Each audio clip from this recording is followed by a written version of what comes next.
Tarot, hey, what have you got to say today? I am Low-Key Magical with a K, and I am here today with my little set of tiny tarot cards, ready to answer the hard questions, the pertinent questions, the questions that we have, but sometimes maybe we're afraid to ask. I am so happy that you are here today on episode number 27. Well, yay! That's a lot of episodes when you're doing this on your own. It's fantastic. And that leads us to today's topic, perfectionism. Now, really quick, I want to get to remember what platforms that Tiny Tarot Hey is on. We are on Facebook, Instagram, TikTok, lots of short form videos and daily reads there. And then we have our long form podcast here on YouTube. So be sure and like, share, subscribe. We appreciate it. Now, what are we talking about today? Like I said, perfectionism. And it's not always about everything in my house needs to be perfect. It's about how we hold ourselves to a really high standard, to the point that sometimes we don't even want to take action because there's a part of our brain that says if it's not going to be perfect, I'm not going to do it. So that is one of the things that I've been up against even on getting this podcast going again. I thought maybe it would be a good idea if we asked Tiny Tarot about perfectionism, what drives that, and how can we overcome the perfection freeze, where we feel as if we can't do it perfectly, we're not going to take action on it at all. And that may not even be fully conscious in our mind. It's just when we start making plans to do something fun, to do something cool, maybe to take a risk, and then we realize that there's going to be obstacles and there's going to be things that we don't know yet. That's when that little perfectionism freeze kicks in and we think, maybe it would be better if I just didn't do this at all. So we've got our little magical die today to help us choose from stack 1, 2, or 3 in our pre-shuffled Tiny Tarot deck, and we get stack number 2 today. So Tiny Tarot, hey. Give us some guidance on procrastination. No, perfectionism freeze. That can kind of feel like procrastination, to be honest. Maybe some of the things you think that you've been putting off, you're putting off actually because you're too afraid you won't be too perfect at it. Hey, Tiny Tarot, that's a very, very good little message right off the bat. And the first card that we get in our current position is the Moon. And the Moon is all about anxiety. I love that. So if we look at the Moon, we have those 2 little dogs down there that are barking at the Moon. And they are barking because it's dark, there are fearful things, and they are not sure what's going to happen next. And if you look at the bottom of the card, there's a little lobster there trying to snip at those puppies. In fact, they're paying so much attention to what they're afraid of that what actually is important for them to be looking at, the little thing that's creeping up out of the water, isn't even on their radar at this point. So right out of the gate on the current card, Tiny Tarot says, let's look at what you're anxious about. Honestly, let's look at those things that you feel are in shadow, because that's exactly what puts you in maybe I shouldn't do this mode. It feels great when it's something that we've done 1,000 times and there's literally no question points, I would call them that.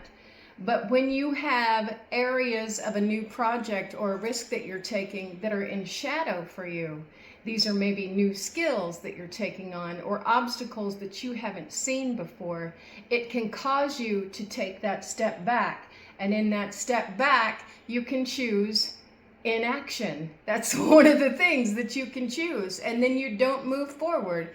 Perfectionism is when we can have all of our ducks in a row because we know our ducks and we've done all this before. That's great.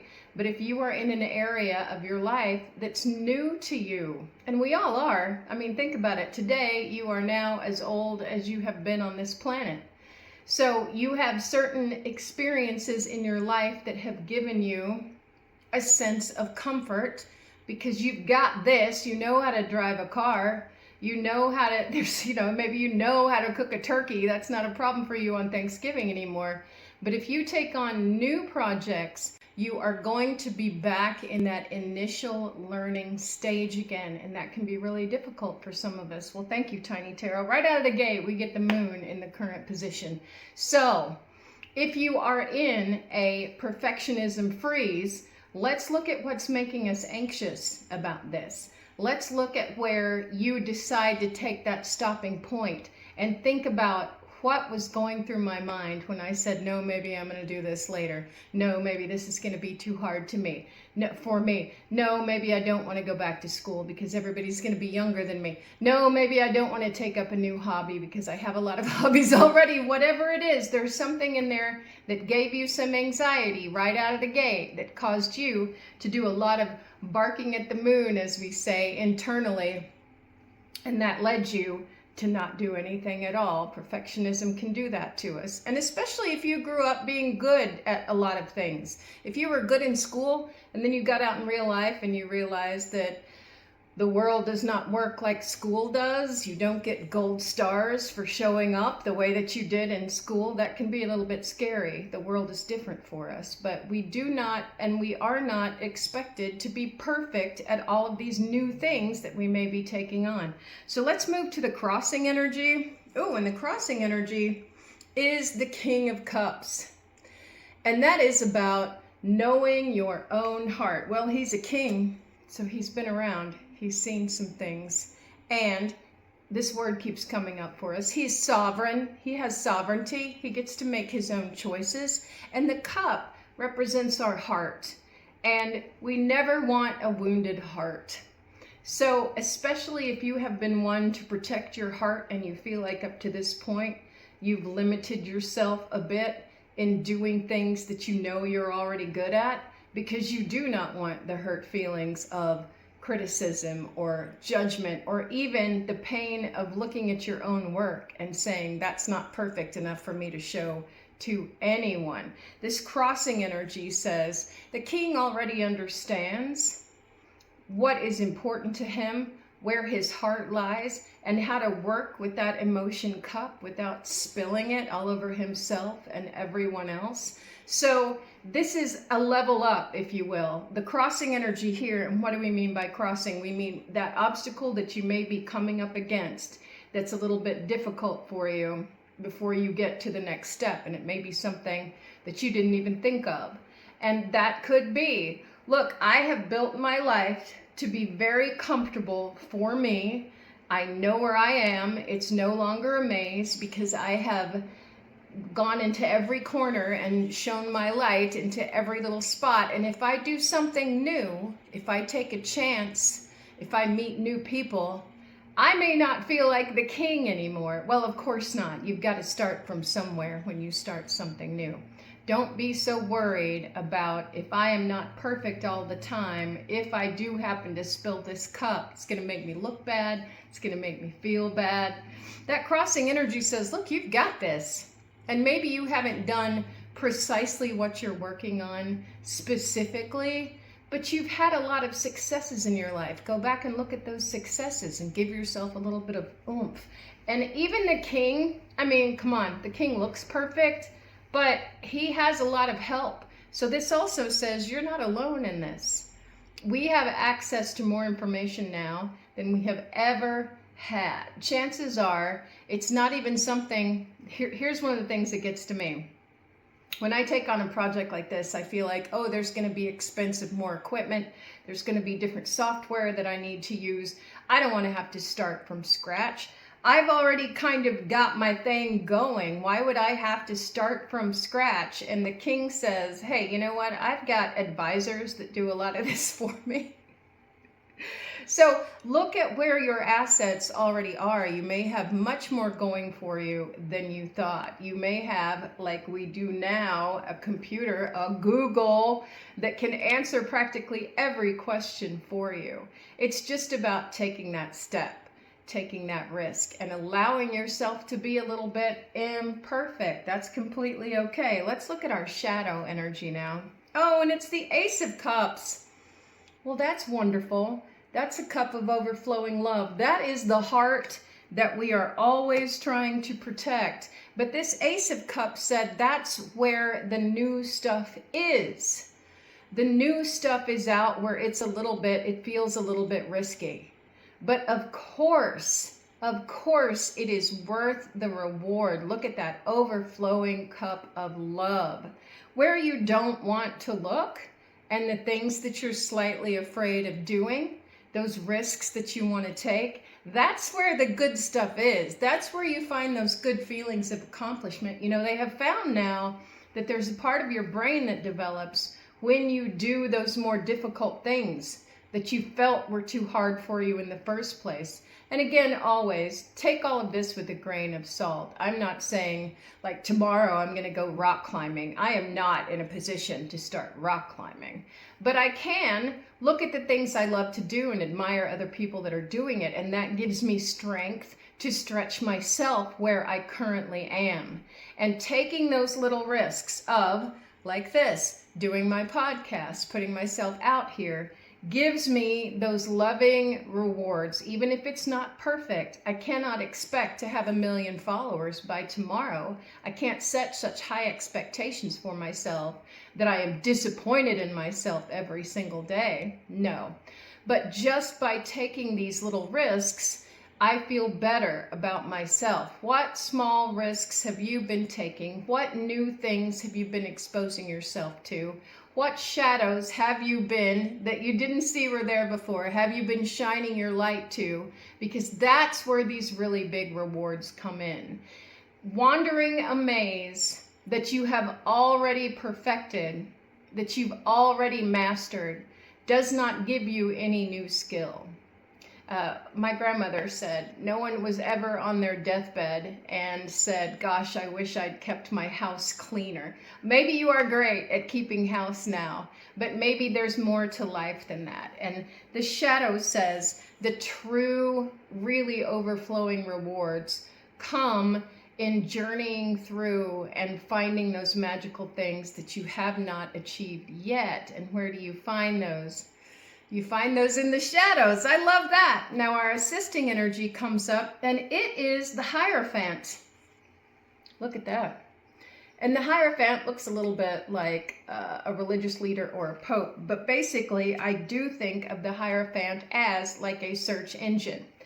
There is so much to this world that is so big, and that's wonderful why this is in the assisting energy.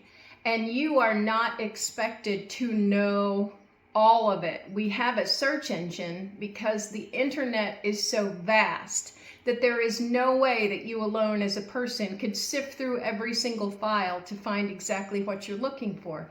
We use a search engine, which here is represented by that Hierophant, to bring in some order to the chaos that is the entire internet. So this is saying you have functions in place that help you bring order to the chaos that is the world. And you have a lot more of that assisting you than you realize. So again, even when we think I may be starting from scratch, learning a new skill, having someone new come into my life, starting a new project, and you are not expected to know it all right out of the gate. There are helpers around you everywhere. Even when I was having to kind of relearn walking, when I was having so much difficulty, there were physical therapists that assisted me that already knew what exercises to teach me. My job was doing the work.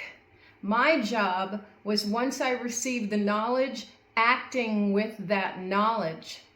You're not expected to know it all, and you're not expected to do it perfectly day one. What's in your plate is the action that you take with the knowledge that you receive. Excellent. I really like this. The Hierophant is one of those that, again, we kind of look at that as a religious leader, but think about someone that has learned an entire religious text is going to be better at showing you exactly what lesson you need to learn. That's the way this is. You may think there's a whole giant world out there and I have to navigate this whole thing alone. No, you don't. There's quite a bit of information out there, knowledgeable people, helpers that are waiting in the wings to say, here, I've got you. Here's where you start. And every single one, if they're a good teacher, especially, they will tell you, you are not expected to be perfect the very first time that you take action on something. And that's okay. And it's good to have supported to be a little choosy and have the supportive people around you that can help you understand that even small failures are on your way to success. That sometimes it is 3 steps forward and a couple of steps back, and then a few more steps forward and a couple of steps back, internally and externally, to get you where you want to go. Now let's look at resisting, because the resisting card tells us what inside of us tends to push back. And we have the 2 of Wands. And look how he's looking in that little ball. He's got kind of like a crystal ball there. The wands are the work that we do in the world. And he's looking at the crystal ball as if, if you would just tell me exactly what I need to do next, this would be great. But the wands are saying you've got to take action. Taking action gets you to that next step. So the resisting energy comes in when maybe we do know what that next step is, but we are either putting off or seriously resisting taking that step, turning the camera on, picking up the paintbrush, whatever it is that you're choosing to do, getting out to make more friends. If you feel directionless, there is a part of you inside that's trying to give you direction, but your action is what leads to those insights. Just sitting in your house and never opening the front door will not make you any new friends. You have to go out and you have to meet people and you have to make some effort towards what you want in order for these things to come to you. The resisting energy is sometimes we don't want to take that action. Sometimes we're just too afraid. And what have we shown here? The fear, that's completely normal. We've all experienced the fear of what is new. The shadow energy, but I have this tender heart and I don't want to get my feelings hurt and my life is really in order and I feel like I don't really have any fears because I have these little routines in place, but I would like to open up my life and make it more, but I'm afraid to take action because maybe I'm not sure what action to take. Well, like we said, we have that assisting energy right there, the Hierophant, where you can reach out to people that have done similar things. You can reach out to systems that are in place to help you find information 100%. But it's up to you to pick up that wand. It's great to try to get messages from others, but when the rubber hits the road, it is you taking the next step. That's very important to remember. It is you taking that action. And so we go to our future card and look at that. We have a 4 of Cups. Now, this is important because do you see how he's got the cup that's kind of floating in the air and it's being offered to him, but he's so focused on the cups that he has that he's not really noticing what's being offered. Fantastic. This is exactly what we have been talking about. There are things out there for you, and if you are too focused on, yes, but I have everything exactly like this, and I don't want to do anything differently than I've done because it's scary to me, you can miss those opportunities that are right there for you. What's being offered through that cloud is exactly like this Ace of Cups that we had here. New and wonderful things for you. Don't be so focused on what you have and maybe your fear of losing it that you miss the wonderful opportunities that life is trying to be for you. Don't be such a perfectionist that you are too afraid to take risks and see what the rest of the universe has to offer to you. We get very focused in our routines of getting up in the morning, maybe going to work, seeing the same things we always see, coming home, having dinner, watching TV, going to bed. And then we wonder why we feel like we're stuck in a rut and we feel like life is monotony. We have to be the ones to break some of those repetitive cycles if we want these new and wonderful things to come to us. And we have to let go of the absolute perfectionism of having to be perfect the first time we do anything. And maybe not wanting any of these other cups to get a little ruffled on the way there. That's okay. Sometimes, even though the king is sitting there with his cup, he may understand there's going to be a little bit of tossle now and then, and he's okay because he knows how to fill that cup back up. And the 4 of Cups says, don't get so focused on what you currently have and that current structure, that maze that you've already perfected, that you miss these wonderful opportunities that are coming to you if you would just loosen that grip up a little bit. Tiny Tarot says it. Well, thank you so much, Tiny Tarot, for this wonderful message on perfectionism and how to let that go. Don't forget, we're on other platforms as well, and we hope to see you next time. I'm Low Key Magical with a K. Have a magical rest of your day.